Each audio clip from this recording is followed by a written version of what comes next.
Running Australia is a big job. But if you think it's the government of the day in Canberra that's calling all the shots, after seeing this story, you might think again. Tonight, in a joint investigation with the Sydney Morning Herald and The Age, we expose the highly inappropriate actions of one of our most senior public servants. Michael Pezzullo is the boss of Home Affairs, the department responsible for Australia's national security. He's supposed to be independent and apolitical, but as you'll see, that's not the way he operates. Pezzullo has been wielding extraordinary power from the shadows, interfering in government and doing all he can to build a massive empire. This man is in charge of keeping Australia safe. His name is Michael Pezzullo, and he's the boss, the Secretary of the Department of Home Affairs. As one of our highest-ranking officials, he must be fiercely apolitical and independent, devoted to policy, not power. Someone who leaves grubby political plotting to those who do it best, the politicians. Elected governments are fully entitled to expect loyalty. Publicly, Pezzullo has always claimed he plays by the public service rules. What is important for the public servant is that one must absent oneself from any partisan discussions and avoid exposure to raw politics. Michael Pezzullo says one thing, but he acts very differently. How do we know this? Well, we've been leaked hundreds of encrypted messages he sent to a Liberal Party power broker. Tonight, we take you inside Pezzullo's secret attempts to influence government. You need a right-winger in there. Pezzullo's messages are as revealing I could have turned it into a great story for the government. as they are worrying. If Dutton is out, give me Taylor or Tudge. They show an entirely inappropriate campaign of political playmaking. Only issue will then be if Labor sees an opportunity to tack left. The evidence that we've seen suggests that he has crossed a line. There isn't one type of trust that hasn't been breached by this kind of conduct. It's a bit like watching an episode of House of Cards, and it's not what you'd expect of a secretary. This story begins in Canberra in 2016, when Pezzullo sought to cultivate a relationship with this man, Scott Briggs. He was a Liberal Party insider and confidant to both the then Prime Minister Malcolm Turnbull and his Treasurer Scott Morrison. For the ambitious public servant, Briggs was a secret channel to power, and he seized it. Back then, Pezzullo's first task was to use his new friend to convince Turnbull to create a new department called Home Affairs, with Pezzullo at its helm. Home Affairs will become a proxy for strength on national security. It would be hard for Labor to oppose. Agree. Was with him last night. Shorten would be mad to oppose it, I think. We addressed the elbow risk. Pezzullo's ambition was obvious, but he tried to make light of it. He joked about using Briggs to help him take over not only the Home Affairs Department, but much more. Perhaps give me Defence and Home Affairs at the same time. If you add it all up, it looks to me very much like the behaviour of a megalomaniac. Griffith University's Professor A.J. Brown has spent his career looking at the conduct of powerful public servants and speaking up when they go too far. How would you characterise Michael Pezzullo's decision to reach out to a political power broker in Scott Briggs and commence a campaign of backroom influence? Our whole system of government relies on trust. It relies on the public being able to trust that senior public servants are not entering into political games and political manipulation, getting into the democratic system when they're supposed to be carrying out the needs and the wishes of the people of the community. It relies on trust that senior public servants are not trying to manipulate processes of ministerial appointments or cabinet decisions or other political decisions that are effectively above their pay grade. But Pezzullo didn't appear to like those rules.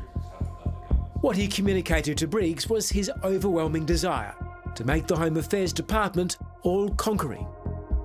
But there were politicians standing in his way, including the then Attorney-General, George Brandis. I suspect that George has been handbraking the Attorney-General's department. The ones who are sniping and conducting an insurgency are a couple of ministers. We must push on and over the top of this resistance. Why were you such a thorn in his plans to build this new Home Affairs Department? Well, I was sceptical of the idea.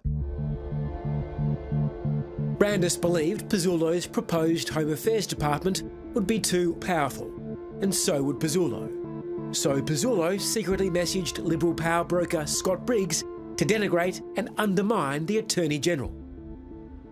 Brandis's behaviour is getting worse. OK, I fed that into the PM. I think things may be getting closer to a Brandis departure. I'd like to put to you some of Pizzullo's messages about you. Brandis's behaviour is getting worse. George has got them running in circles. George is involved in a deliberate strategy lawyering public servants into a state of befuddlement. What are your thoughts about those messages? Well, it reflects, I suppose, Mr. Pizzullo's impatience with the fact that I, as the Attorney-General, was advising Cabinet about the legal risk involved in some of the things that Pizzullo wanted to do. And it is very obvious from the cavalier tone of many of the text messages which you've shown me that he resented the fact that this check and balance existed within the system. Just touched down in Canberra.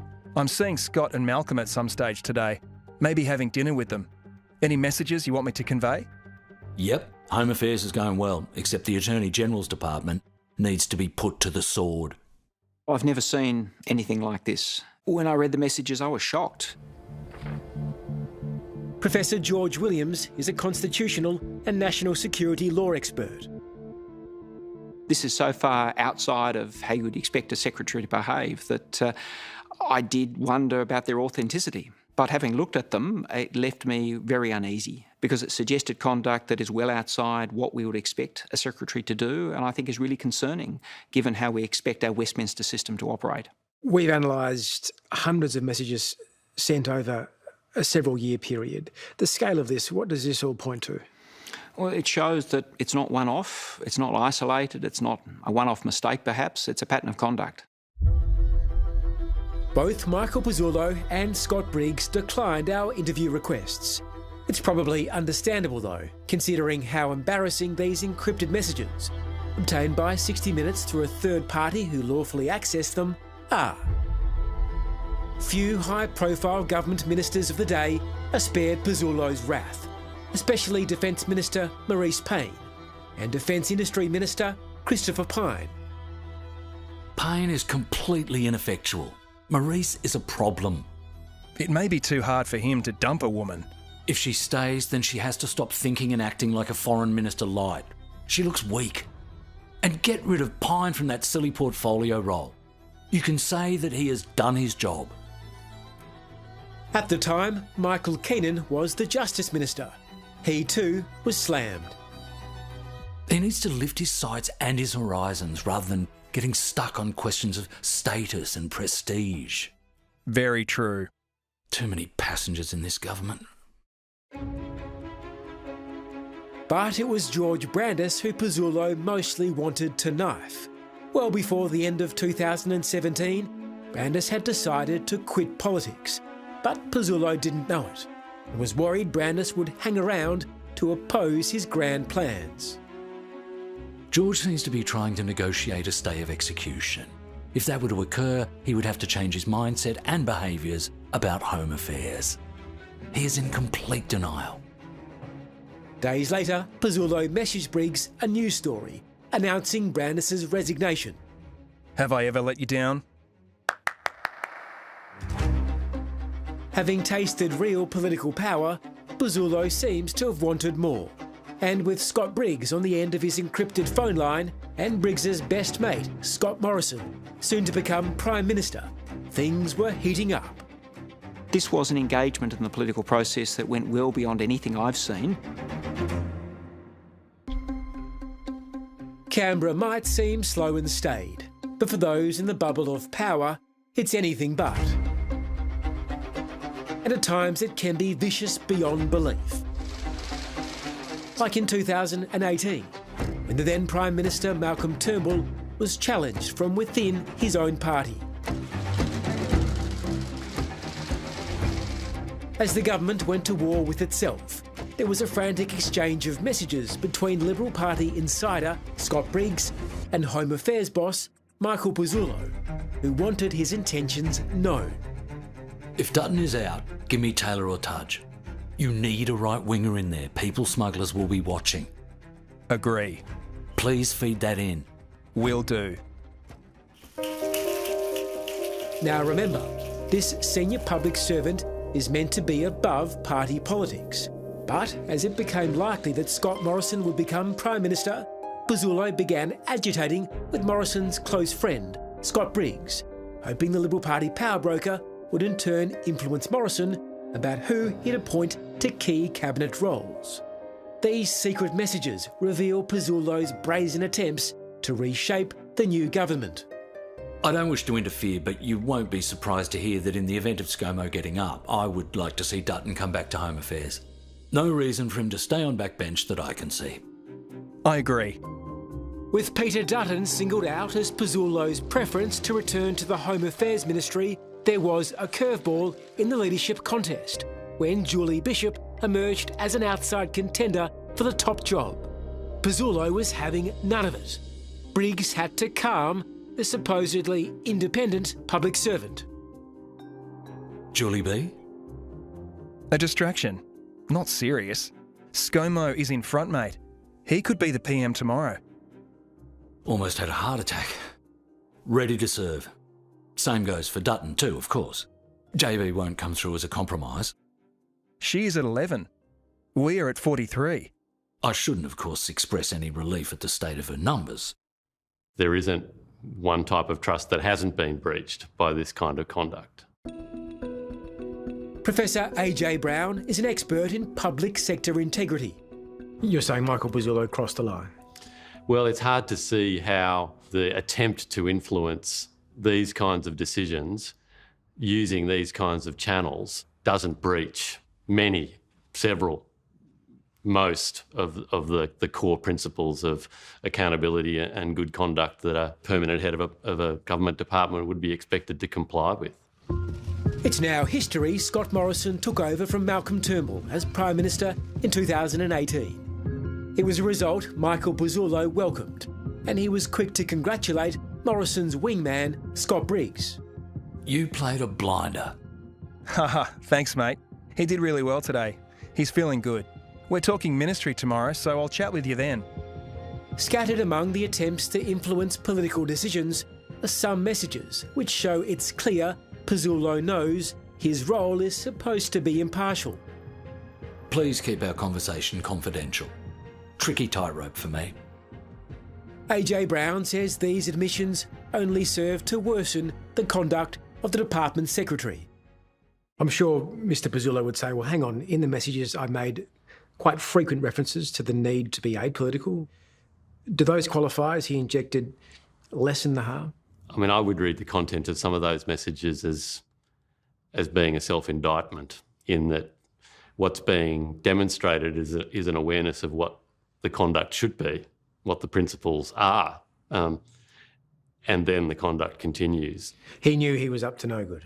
Well, I think he knew he was right on the borderline.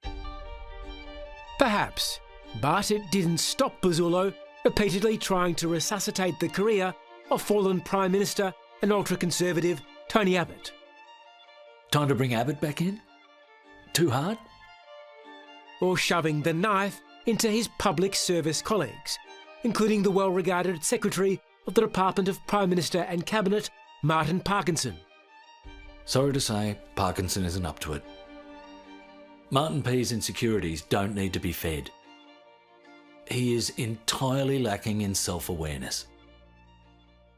The revelation that Michael Pezzullo spent years trying to secretly influence the coalition is now Labor's problem. The current Home Affairs Minister, Claire O'Neill, has already ordered 2 inquiries into departmental failures that happened on Pizzulo's watch. So far, the minister is standing by her secretary. But now she knows the full story about her top public servant that may well change. You've advised both sides of the political aisle on good governance. What should Labor do in response to this scandal?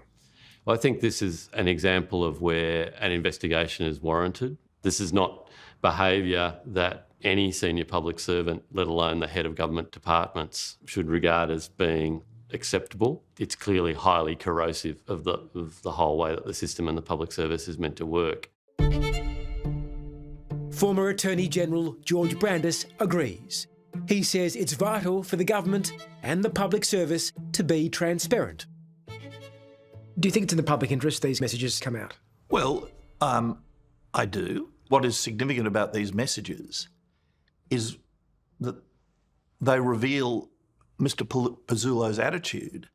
I mean, these are as revealing of what he thought from his own words as the Watergate tapes were revealing of what Richard Nixon thought in the Oval Office. He, in a sense, has been exposed for what he was doing, thinking he was doing it secretly, and now it's seen the light of day, and I think it is in the public interest that it should. You've been looking at scandals in public life for a long time. Ever seen something like this? I think we have to hope that this kind of conduct, that it's pretty rare. What's even rarer is for someone to be caught doing it. And I think any public servant who was actually caught engaging in this kind of conduct, their position almost becomes untenable instantly.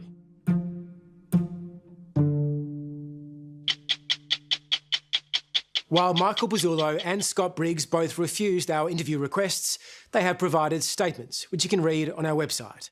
Hello, I'm Nick McKenzie. Thanks for watching 60 Minutes Australia. Subscribe to our channel now for brand new stories and exclusive clips every week. Don't miss out on our extra minute segments and full episodes of 60 Minutes on 9now.com.au and the 9Now app.